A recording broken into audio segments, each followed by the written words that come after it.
At ang ganda nga ng kinalabasan ng flooring ng aming kusina matapos kong mapinturahan ng 3-in-1 floor paint mula kay Guti.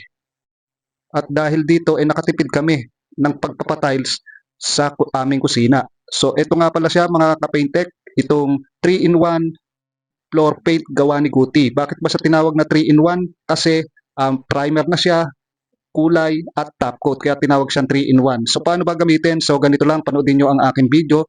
Make sure na lihahing mabuti. Pagkatapos malihan ng mabuti, punasan natin ng malinis na basahan. So kahit anong pintura naman, kailangan po natin na lihahin mabuti. So ang ginamit ko dito ay number 100 para sa aking flooring na pipinturahan.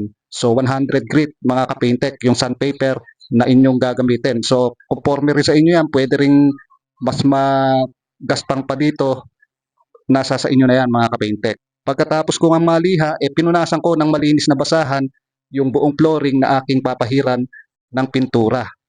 Para sa ganun, matanggal yung alikabok na pinaglihahan at kapit na kapit itong si 3-in-1 floor paint mga kapaintek. So eto na nga, binuksan ko na, kulay gray yung aking pinili.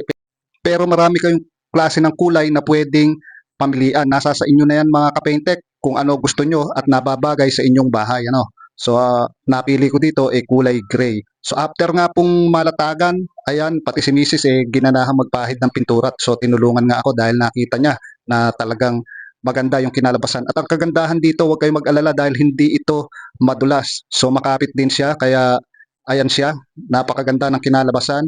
Kaya safety, hindi kayo mag-aalala na baka pagka nabasa, madulas. Hindi po mga kapaintek, rubberized din po siya.